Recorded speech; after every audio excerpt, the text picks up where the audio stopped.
Ciplox drops क्या हैं? ये किस कैटेगरी के ड्रग्स हैं? किन केसेस में यूज होते हैं? जनरल इंडिकेशंस क्या हैं? किस तरह की डोजेज रहती है? क्या मैकेनिज्म ऑफ एक्शन है? क्या इंपॉर्टेंट प्रिकॉशंस हैं जो आपको इनके साथ माइंड में रखने हैं?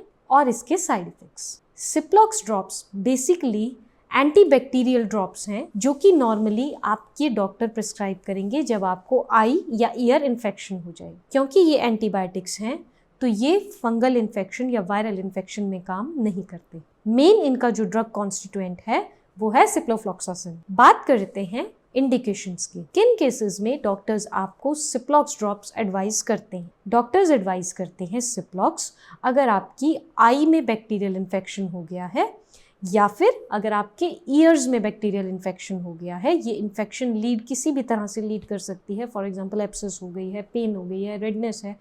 साइंस ऑफ इन्फेक्शन अगर देखने को मिलते हैं तो आपकी आई अगर लाल हो गई है, वाटरी हो गई है, ऐसे कंडीशंस में डॉक्टर्स आपको ये ड्रॉप्स एडवाइस कर सकते हैं। डोजेज की अगर हम बात करें, डोजेज जनरली डॉक्टर्स डिसाइड करते हैं। ये एक्सटर्नल यूज़ के लिए बनी हुई ड्रॉप्स हैं।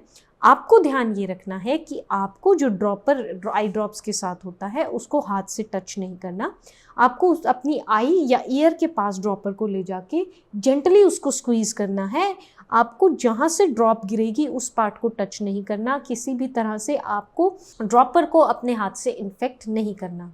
आई में ड्रॉप करने के बाद एक्सेस जो आता है उसको आप टिश्यू से वाइप ऑफ कर सकते हैं। डोज और ड्यूरेशन जनरली डॉक्टर्स डिसाइड करते हैं। दिन में 2 बार या 3 बार कितनी ड्रॉप्स डालनी है डिपेंड करता है कितनी आपकी इन्फेक्शन है, किस इन्फेक्शन के लिए आपको बेसिकली ये दवाई रिकमेंड की गई है। ये थी डोजेज। अब बात करते हैं मैकेनिज्म ऑफ एक्शन, यानी कि दवाई काम किस तरह करती है। सिप्रोफ्लॉक्सासिन या सिप्लॉक्स जो है, क्योंकि एक एंटीबैक्टीरियल ड्रग है, ये आँख और कान में होने वाली ईयर इन्फेक्शंस को प्रिवेंट करती है।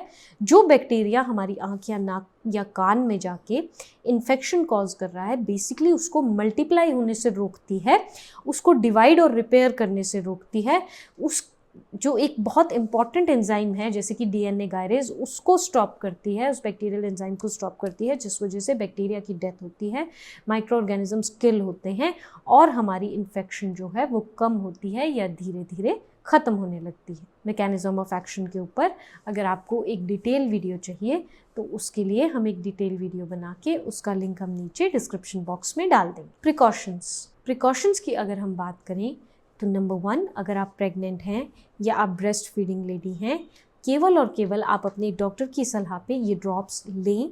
अगर आप ड्रॉप्स ले रही हैं, ये डिसाइड करेंगे आपके डॉक्टर कि ये क्या आपके लिए सेफ़ है या नहीं है। या जिन गायनेकोलॉजिस्ट के पास आपका पूरा ट्रीटमेंट है, आप उनकी सलाह के बिना इस तरह की कोई ड्रॉप्स अपनी तरफ से यूज़ ना करें। नंबर 2, कुछ केसेस में ये आपकी विजन को ब्लरी कर सकती हैं, मतलब आपको कुछ समय के लिए धुंधला दिख सकता है।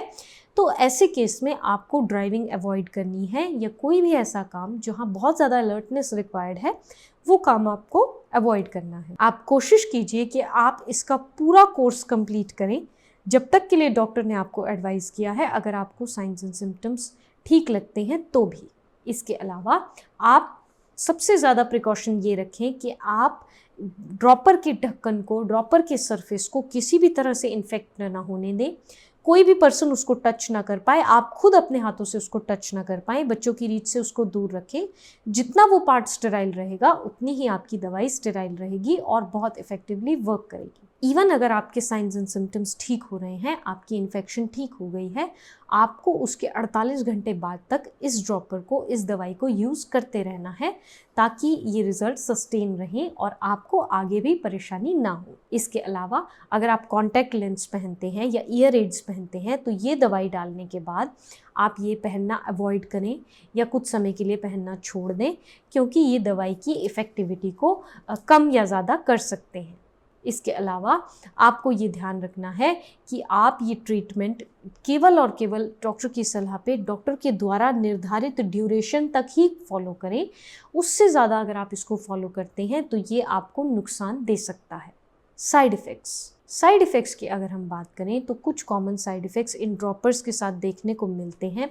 फॉर एग्जाम्पल, आपका कॉर्नियल डिपॉजिट्स, कॉर्निया यानी कि यहाँ आई की साइड में आपकी कुछ डिपॉजिट्स आपको दिख सकते हैं, आई डिपॉजिट्स आपको दिख सकते हैं। Cornea white part of the eye होता है, इसमें आपको डिपॉजिट्स दिख सकते हैं। इसके अलावा ऑक्यूलर हाइपरेमिया यानी कि आई का प्रेशर कई बार बढ़ जाता है। इसके अलावा आपके टेस्ट में चेंज आता है, कान में कई बार हम कोई दवाई डालते हैं तो एकदम जीभ का टेस्ट चेंज हो जाता है। ये कुछ कॉमन साइड इफ़ेक्ट्स हैं जो जनरली इसके साथ देखने को मिलते हैं। अगर ये साइड इफ़ेक्ट्स आपको किसी भी तरह से बॉदर करते हैं, विजन में ज़्यादा प्रॉब्लम आ जाती है, आई के ऊपर बहुत ज़्यादा डिपॉजिट्स हैं या फिर आई की साइड में काफ़ी डिपॉजिट्स आ रहे हैं और आपको परेशान कर रहे हैं, ऐसे केसेस में तुरंत अपने डॉक्टर की सलाह लें।